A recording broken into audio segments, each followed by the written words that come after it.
Hi guys, मैं हूं दानी। तो सबसे पहले कंग्रेचुलेशन एंड मुबारक हो टीम इंडिया को एंड इंडियन आल जनता को मेरी तरफ से कि यार इन्होंने T20 वर्ल्ड कप 2026 का वर्ल्ड कप भी जीत लिया। एंड मतलब बहुत ही मैं इम्प्रेस्ड हूँ यार। आई एम शॉक्ड कि कैसे कोई टीम क्रिकेट हिस्ट्री में, क्रिकेट की तारीख में कंसिस्टेंसी के साथ 3 ICC टूर्नामेंट जीत रही है। 3 और जीते जा रही है, टाइटल पे टाइटल जीती जा रही है। नो डाउट मैं मतलब पहले ये चीज़ कहता था कि इस टाइम में अगर कोई ऑस्ट्रेलिया के बाद बड़ी टीम है तो वो इंडियन टीम है। लेकिन नो, इट्स टाइम टू से कि इस टाइम ऑस्ट्रेलिया से भी कोई बड़ी टीम है तो आई थिंक वो इंडिया है। आई नो आप भी जानते होंगे ये चीज़ें बहुत ज़्यादा आती होंगी एशियन, मतलब इन्फ्लुएंसर, एशियन सोशल मीडिया पर ये चीज़ें आती होंगी कि टीम इंडिया ने अपनी मुताबिक पिच बनाई, फ्लैट पिच बनाई। उन्होंने बैट जो है अपने यूनिक बैट इस्तेमाल किए, उनकी बारी गेंद स्विंग नहीं थी होती हमारी, ये मतलब इस तरह के बहुत सारे एक्सक्यूज आते हैं। तो एज ए पाकिस्तानी मैं हमेशा से न्यूट्रल बात करता हूँ और मैं इस चीज़ पे एग्री करता हूँ और मेरा बिलीव है कि आप जिन चीज़ों के एक्सक्यूज बना के किसी भी टीम को कह रहे हो कि वो इस चीज़ का सहारा लेके जीती है, तो वो चीज़ें आप भी कर लो। मुझे नहीं लगता कोई बोर्ड इतना भी गरीब होगा कि वो इंडियन बल्लेबाजों जैसे बैट न बना सके। ठीक है, अगर इथोपिया की टीम चाहिए चाहे तो वो भी, अगर इंडियन टीम के इस तरह के बैट आपको लगता है तो इथोपिया का बोर्ड चाहे तो वो भी ऐसे बैट यूज कर सकता है। अगर श्रीलंका चाहे तो वो भी ऐसी फ्लैट पिच बना के अपनी कंट्री को मतलब ऊपर लेके जा सकता था। तो ये सारे एक्सक्यूज, कौन सा बोर्ड है जो ये सारी चीजें नहीं कर सकता जो सिर्फ इंडिया के लिए हो रही है? आप मुझे ये बताइए। जब कोई सीरीज होती है, या आप सीरीज को छोड़िए, आईसीसी का तो काम है टूर्नामेंट करवा दिया। आप कहते हैं आईसीसी सपोर्ट करता है इंडिया को। आईसीसी ने तो नहीं खुद आके छक्के लगाए, आईसीसी ने आके तो नहीं खुद कैचेस पकड़े, आईसीसी ने आके तो नहीं खुद विकेट्स लिए, आईसीसी ने तो आके नहीं खुद प्रेशर हैंडल किया।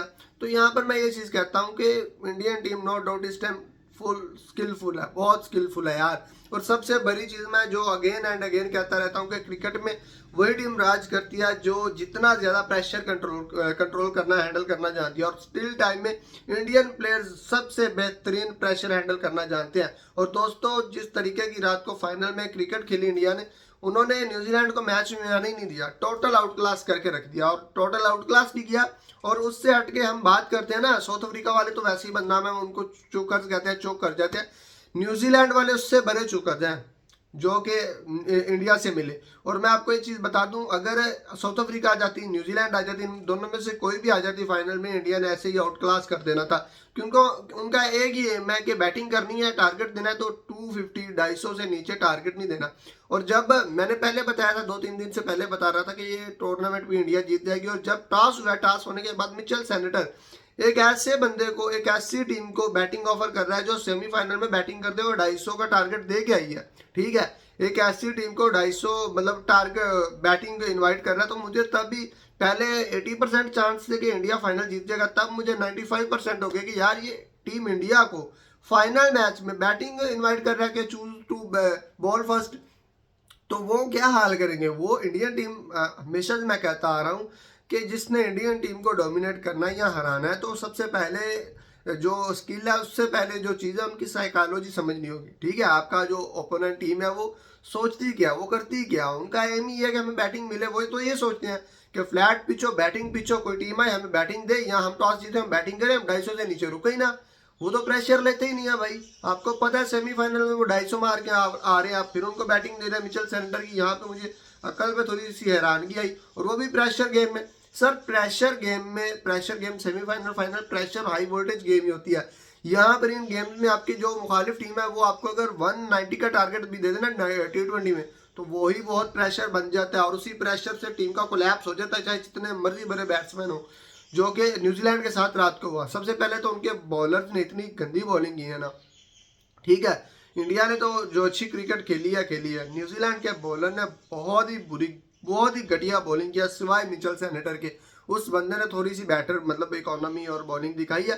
बाकी क्या हेनरी, क्या फिरगोसन, क्या डफी, मतलब क्या गंदी बॉलिंग की है यार। निशान ने एंड पे आके थोड़ी सी विकेट ली, लेकिन जो उन्होंने बॉलिंग की, और जो फिर संजू सैमसन ने आया उसने मारा, अभिषेक ने मारा, उसके बाद ईशान किशन ने मारा, जो जो आया सब मारते गए, सिवाय सूर्या कुमार यादव के, जो कि पिछले 2-3 साल से इंडिया की जानब से एज ए कैप्टन फ्लॉप जा रहा है। ठीक है, और अभिषेक शर्मा का मैं आपको यहाँ पे बताऊँ एक चीज़ कि बहुत सारे लोग ये कह रहे हैं कि मोहम्मद आमिर के लिए उसने 50 कर दिया, वहाँ पर ठोक दिया ये। और भाई मेरी बात सुनो, नो डाउट उसने अच्छा खेला फाइनल में, बड़े मैच में उसने अच्छा कर दिया, लेकिन इसका मतलब ये नहीं है कि मोहम्मद आमिर का जो ओपिनियन था कि ये स्लोगर है वो गलत था।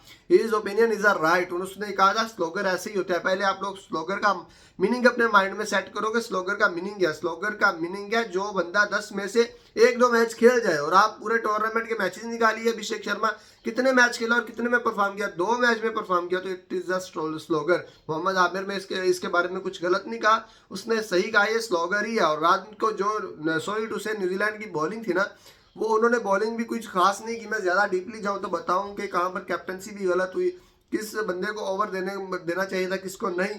तो ये चीज़ें भी बहुत ज़्यादा हैं जिसकी वजह से न्यूजीलैंड को मार पड़ी और आउट, मतलब बहुत ही तगड़ी मार पड़ी। ठीक है, अभिषेक शर्मा ने फाटा 50 की 19 गेंदों पे, ईशान किशन आया वो नहीं रुका, सारे मारते चले गए। शिवम डुबे वो तो पावर हिटर है, मारते ही मारता है।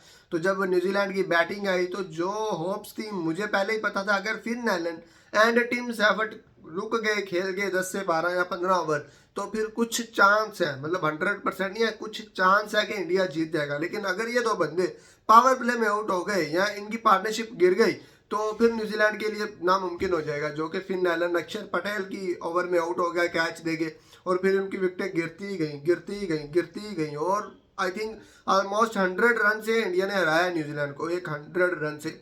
और इस टाइटल की जो मैं अगर क्रेडिट दूं इंडियन में से, आप लोग बात कर रहे होंगे यहाँ पे सूर्य कुमार यादव की पूरी टीम की, तो मैं आप इंडियन फैन जो है, इंडियन क्रिकेट की जो भी जनता है, उनको मैं ये चीज़ कहना चाहूँगा कि सैल्यूट करें जय शाह को। ठीक है, मतलब उसका थैंक यू बोले जय शाह को। अपने जो पेजेस हैं, आपने जो आपके सोशल मीडिया प्लेटफॉर्म्स हैं, उस पर स्टोरी लगाएं, स्टेटस लगाएं, थैंक्स कहें जय शाह को। जब से ये बंदा है जय शाह, तब से आप जीती जा रहे हैं, तब से जीती जा रहे हैं और आप उस बंदे का नाम नहीं लेते। ठीक है, आप करंट टीम की करते हैं, तारीफ करते हैं, इनको अप्रिशिएट करते हैं। और आपको आपकी इतला के लिए मैं बता दूं, यही टीम थी आपकी जीतनी थी, पारी हारती थी, बुरी परफॉर्मेंस थी। आप जब बाबर आजम ने जब आपको 10 विकेट से हराया, तब बुमराह भी था, शामी भी था, आई थिंक सिराज था या नहीं, वरुण भी था, सारे वही प्लेयर थे, विराट रोहित सारे थे। आप 10 विकेटों से हार गए। उससे पहले उससे आगे पीछे आप बहुत बुरी तरह क्रिकेट खेलते रहे, आप बहुत बुरी।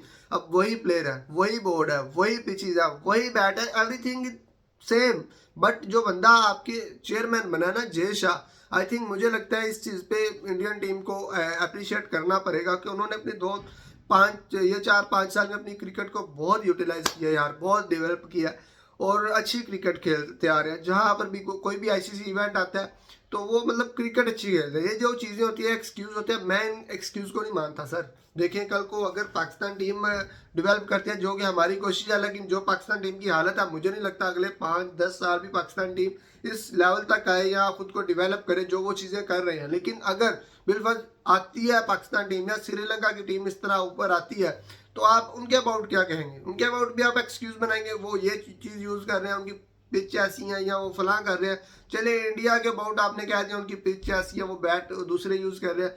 वट अबाउट थिंकिंग ऑस्ट्रेलिया, जब ऑस्ट्रेलिया जीती थी, ऑस्ट्रेलिया के पास स्टिल भी मुझे लगता है इंडिया से ज़्यादा टाइटल है। तो आप ऑस्ट्रेलिया के बारे में क्या कहते हैं? ऑस्ट्रेलिया के बारे में आप कहते हैं कि वो क्रिकेट ही अच्छी खेलते हैं। तो सेम रूल अप्लाई कि नौ इंडियन टीम मतलब बहुत अच्छी क्रिकेट खेल रहा है इस टाइम। इंडियन टीम के अबाउट आप ये नहीं कह सकते कि अब देखें वही ग्राउंड था, आप कहते हैं फ्लैट पिच है। और मैं पिछले इस पूरे टूर्नामेंट से बुमराह की तारीफ करता आ रहा हूँ कि वो बहुत ही अच्छी तगड़ी बॉलिंग कर रहा है सर, बहुत ही तगड़ी बॉलिंग कर रहा है। आप मुझे दिखाए ना, शाहीन शाह अफरीदी को लास्ट ओवर में डेथ ओवर में कोई 20 दफ़ा छक्के पड़ चुके हैं। कब शाहीन शाह अफरीदी को छक्का पड़ने के बाद आपने देखा शाहीन शाह अफरीदी ने 2 या 3 इकट्ठी यॉर्कर मारी हो? ठीक है, उस एक यॉर्कर भी नहीं लगती, उससे 3 छक्के लग जाएंगे, चौथी बॉल यॉर्कर के चक्कर में फुल टॉस करवा देगा। तो ये स्किल की बात होती है, आपके पास कितना स्किल है, आप कितना शो करते हैं, आप ग्राउंड में क्या स्किल दिखाते हैं। ठीक है, तो बुमराह को अगर एक बाउंड्री लगती है ना, उसके पास इतनी स्किलफुल बॉलर है बुमराह, नो टाइम कि वो 6 की 6 यॉर्कर कर सकता है ओवर में, 6 की 6 स्लो वन कर सकता है ओवर में। तो ये स्किल की बात होती है भाई साहब। रात को फ्लैट पिच थी, आप बुमराह की बॉलिंग चेक करें, मैचेस जो होते हैं बॉलिंग ही विन करवाती है और कोलैप्स करवा के रखती है रात को न्यूजीलैंड का फाइनल में इंडियन बॉलिंग ने। तो यहाँ पर आप कुछ भी कह लें, आप किसी भी कंट्री से, आप किसी भी रीजन से, आज तारीफ इंडियन टीम की बनती है, वो आउटस्टैंडिंग क्रिकेट खेलते आ रहे हैं। मैं ये चीज़ कहूँगा कि आप बजाय एक्सक्यूज़ बनाने के अपनी टीम पर, अपने बोर्ड पर क्रिटिसाइज़ करें, तो मतलब इनको टोटली एक्सपोज करें जहाँ पर चीज़ें गलत हो रही हैं और अपनी जो चीज़ें हैं इनको बेहतर करें ताकि हमारी क्रिकेट बेहतर हो। तो गाइस दोस्तों आज के लिए यही चीज़ें थी, आप चैनल को सब्सक्राइब लाजमी कर दीजिए।